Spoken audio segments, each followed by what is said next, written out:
Some nights feel bigger than others. Tonight isn't just about chasing the Milky Way, star trails, or galaxies. Tonight is about chasing a once-in-a-lifetime shot.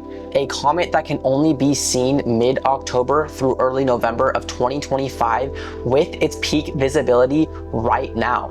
Of course, I am speaking of Comet C2025A6 Lemmon. This comet will likely be the best of 2025, and I wasn't going to miss the opportunity to capture it. The comet will be visible right after sunset in the northwest. It is relatively low in the sky with only a short period of time before it goes behind the horizon for the night, making it very challenging to capture. This means we will only have a couple hours to shoot this comet. Today, we are off on a journey to capture this comet, so join me on my adventure to shoot a once-in-a-lifetime shot. All right, so currently I'm hiking through Auburn, California. I'm trying to find a good vantage point to shoot Comet Lemmon or Comet Lemmon tonight. Not sure how you pronounce that. Let me know in the comments if you know how to pronounce it. But pretty much I scouted Google Earth and Google Maps, and I believe there's gonna be a good composition of the comet going above the Forest Hill Bridge. It's an iconic bridge here in Auburn, and I'm hoping to get the comet in that bridge in the shot tonight, but I haven't been to this specific location here in Auburn, so I'm just kind of scouting some spots to see what's gonna look good for this comet tonight. There is a decent amount of light pollution here, so we'll see how these shots go tonight, but this area will be perfect to shoot the comet and Milky Way as well. So I'll keep you guys updated. I do have a bit of a hike left, but it shouldn't be too far until we get to those potential composition areas, and hopefully the rest of today goes good, but I will be keeping you guys updated.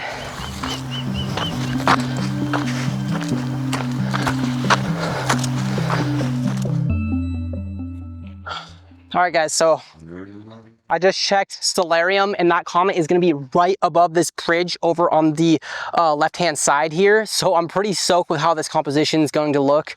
I'm a little concerned because it actually is a lot closer to the horizon than I thought, the comet, and there is a decent amount of light pollution in that area. We are at probably about Bortle 4 to Bortle 5 skies here, and facing in that direction is the big city of Auburn and Sacramento. So I'm not really too sure if I'm going to get much detail out of this comet, but I'm going to try regardless, as this is a pretty cool composition. So right now my plan is to test a bunch of different focal lengths, because ideally I'd like to shoot this at more of a longer focal length, like 70 to maybe even 200 millimeters.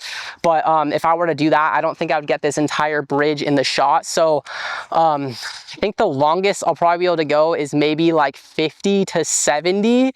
But if I were to go to 70, I'd probably have to go back up a bit.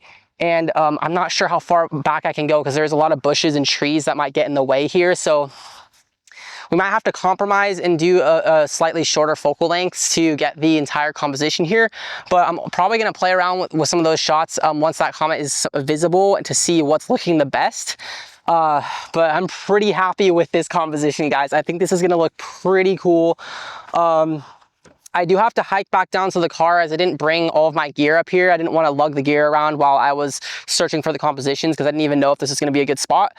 So we do have about 2 hours before I'm going to start taking pictures. So I'm going to test some different focal lengths now, and then I'm going to head back down to the car, go grab all the rest of my gear, my star tracker, and my other tripod. And man, I'm really excited for tonight. All right, so this is what it's looking like at 50 millimeters. I actually love how that looks. I think this is going to be the sweet spot for the focal lengths for this composition. I'm getting some foreground, I'm getting that full bridge, then I think I'm just going to have just enough sky in there to get that comet. I would have liked to do a longer focal length here, but I don't think I'm going to be able to get that entire bridge if I push it up to 70. I might try and go up on this hill to see how that looks. So we'll see what happens with this shot. All right, I'm not looking forward to lugging both of my camera bags up this hill, but I think I'm just going to send it in case I need any other lenses or any other gear. It's not that far of a hike. It's probably like a quarter of a mile. It's just all uphill, so it's just kind of brutal right now. Okay. And before you guys make fun of me, this is how I carry both my cameras, front and back. Honestly, I could probably consolidate everything, but man, for right now, this is what I'm gonna do. I usually do this most of the time. Let's get it. All right, so this is the composition I'm thinking right here, what you guys are seeing here. The comet's gonna be setting like right on the right hand side over here above the trees. It's gonna be a really, really tight composition. Unfortunately, that comet is gonna be a bit over to the right, further than I would like it to be. So what I was thinking, I might actually do the comet shot separately from the sky. I'm probably gonna have to do that anyways if I'm using the star tracker, and that will give me a bit more flexibility in terms of this composition. I'll probably still keep the tripod here, but I'll just pan the camera up and get the comet shot first, and then pan it down and get the foreground. That way I'm able to get that full composition and field of view that I'm looking for. But I still have about probably an hour and a half before it starts getting dark enough to shoot. So I'm gonna start setting up my star tracker early, and then show you guys how or what my setup's looking like. Okay, so I wanted to give you guys a quick rundown of the gear that I'm using tonight. So I'm using the Nikon Z7 tonight, and I'm using the Nikkor 50mm f1.8 lens and the Z to F mount to mount that F lens on this mirrorless camera. And then using for star tracking tonight, I'm using the iOptron Skyguider Pro. I love this little thing. I've had it for a few years now. It is bulkier than the Move Shoot Move. I do want to try the Move Shoot Move, but this is the main tracker that I've been using for the past few years. And then on top of that tracker, I have the Alan Wallace Move Shoot Move Z mount. So this is just used to level the camera. And then I have the Oben ball head on top of that. And then lastly, for the tripod, I'm using the FLM Travel 2. It's all 100% carbon fiber.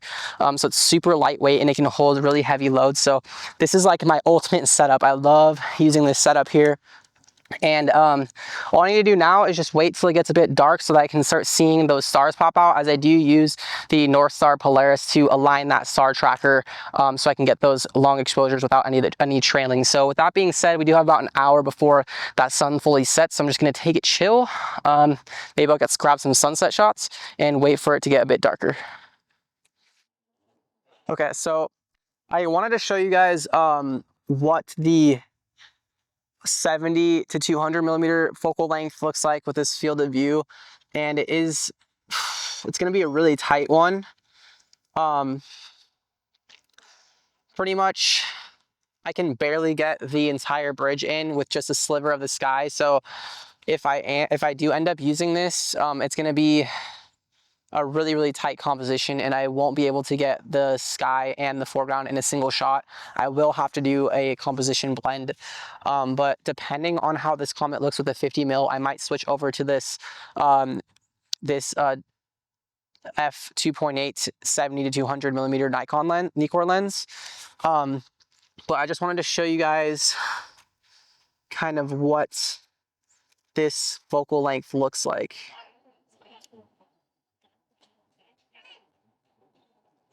And then if I zoom into like 200, it's way too tight to get that full field of view that I'm looking for. So I think 50, hopefully I'll be able to see that comet with the 50mm, because this is going to be way too zoomed in for getting the sky in the foreground, but we'll see what happens.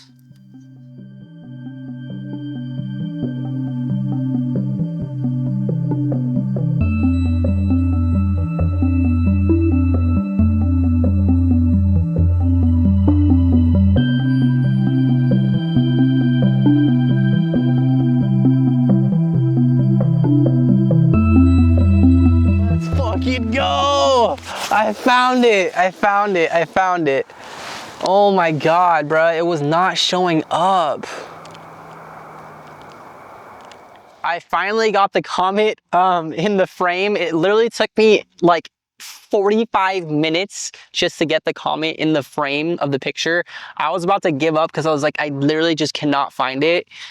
So I finally got it in the frame, and I'm using the 70mm. I think 50 is just going to be too wide because it's so light polluted here. I need to kind of zoom in and get to get more of that detail.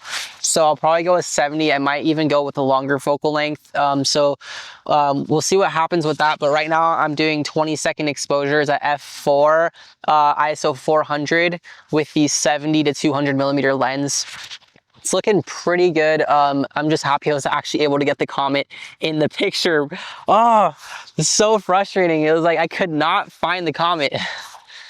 Unfortunately, I had to trash like the last 45 minutes of data that I shot because some low-level clouds right where the comet was ended up rolling through. So that was pretty unfortunate, but I was able to get about 10 shots, 30-second track shots that looked like they could be usable. So hopefully I'll be able to stack those together and pull a little bit of detail out of that comet. And I did end up shooting the foreground with 50 millimeters, so it's going to be a slight change in focal lengths as the sky was shot with 70. So hopefully that blend will turn out seamless and it will be a good final image. And if it does, I will be including it in this video. But with that being said, I appreciate you guys watching and sticking with this video. Let me know if you did get out and shoot the comet this year. I know it's not as bright as Comet Neowise or Comet Atlas like last year, but I still think it's fun to get out there and shoot and try to get a good composition. So let me know if you got out there, and hopefully later this week I will try and attempt another shot at a less light polluted area. So we'll see if I get out there, and if I do, this video will probably extend, and if not, I'll see y'all in the next one.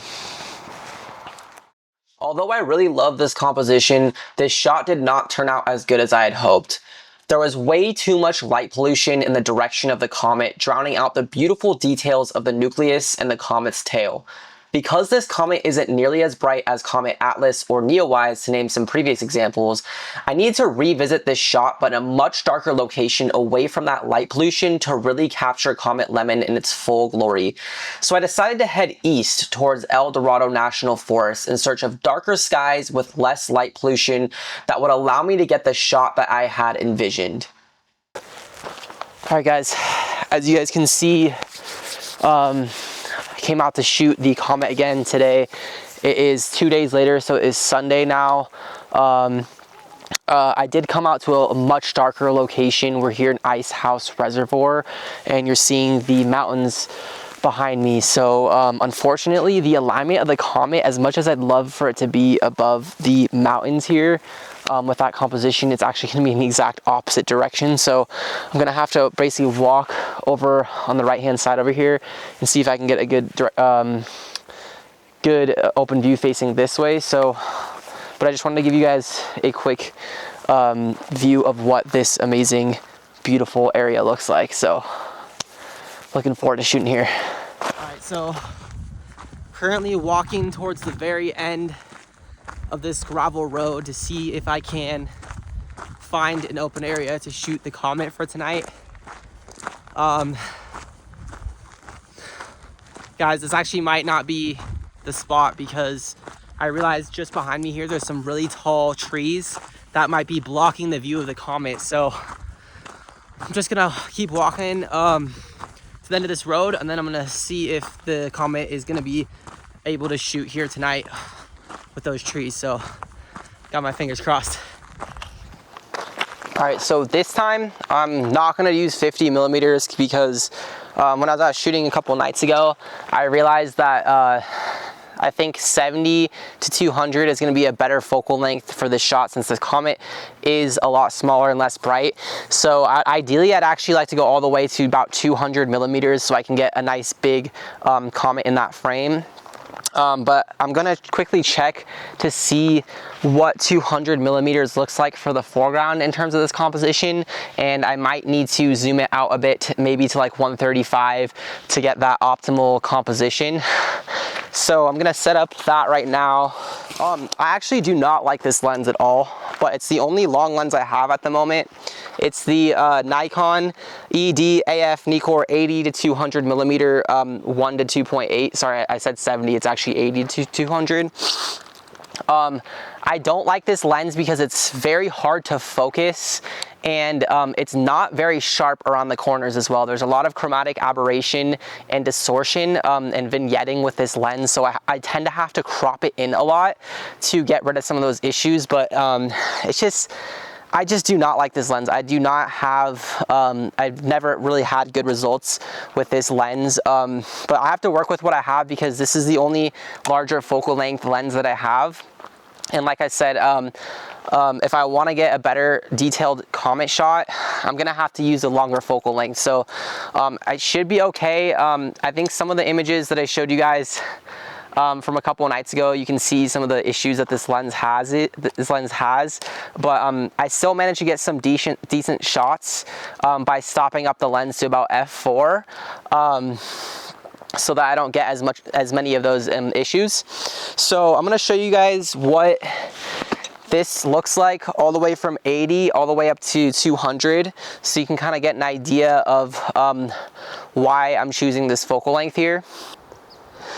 Okay, so this is what it's looking like at 80 millimeters. I'm just barely able to get the trees and the foreground fully in the composition. So I may try and shoot with this if I want to get a bit of the water in the shot, or if I just want to focus more on the trees, I can just pan up like this and kind of just get that tree line with the comet. So I think that would be pretty cool as well. So that's kind of what I'm going for here, is just something simple. The tree line, get those nice trees, and maybe a bit of foreground, and then the comet just going right over that. So it's kind of what I'm going for here. And then if I zoom it all the way in, this is what it looks like at 200 millimeters. So that would be a really tight focal length. I would just barely be able to get the top of the trees there. And I believe the comet would be setting like right over here. So I may want to zoom out a bit and get something more like in the middle, maybe like 135-ish, like this, so that I can get the entirety of the trees in the foreground. And then enough sky where I can do that blend between the comet, the tracked sky and the comet, and the trees here. So I think that's gonna be the sweet spot.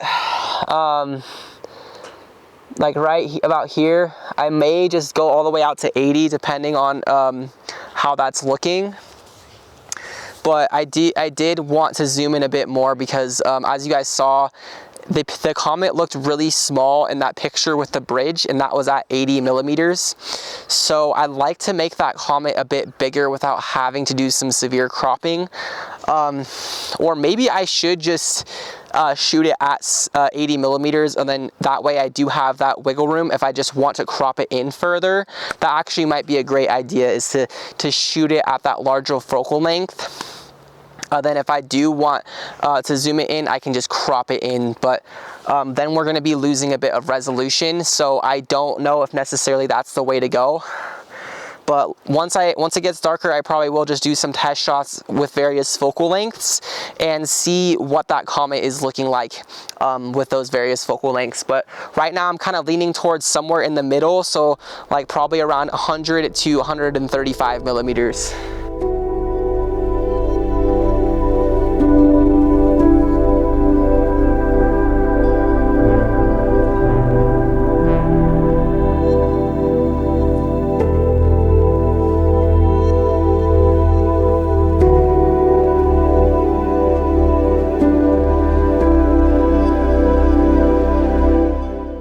Guys, so I am a bit worried because as you guys can see behind me here, there's actually a decent amount of dense, thick, low-level clouds that are rolling through, and unfortunately, like, that's exactly where the comet is supposed to be tonight.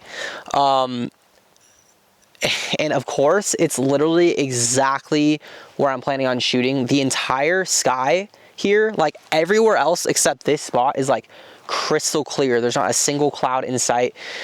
But of course, right where I'm trying to shoot tonight, there's a thick layer of clouds. So I'm really hoping that this blows over, but it's kind of getting worse as we speak. So man, I'm gonna be pretty bummed if these clouds roll right over where this comet is supposed to be, and we won't be able to get any shots of this comet tonight. So man, I literally jinxed it on the way here. I said that this was gonna happen too, jokingly. So hopefully those clouds will blow over and it won't be an issue. But as of right now, they do look pretty thick and dense, and they're not really moving too much because there's very little wind right now. So I just got my fingers crossed that these clouds will blow over, but I do have the tracker relatively set up. I'm just waiting for it to get slightly darker so that I can set up the laser towards Polaris, and then I'll have my tracker set up. And then it's dusk right now, so it's starting to get a bit darker. I probably have about 30 more minutes before I can start seeing any of the comets show up on the pictures. So let's just hope that these clouds blow over. As I was waiting for dusk to end and the daylight to fade, I noticed crystal clear reflections of the trees on the reservoir and quickly rushed over to the water to capture this serene moment. It made me realize that I could potentially set up another camera with this viewpoint to capture a wider view of the setting comet above this beautiful landscape.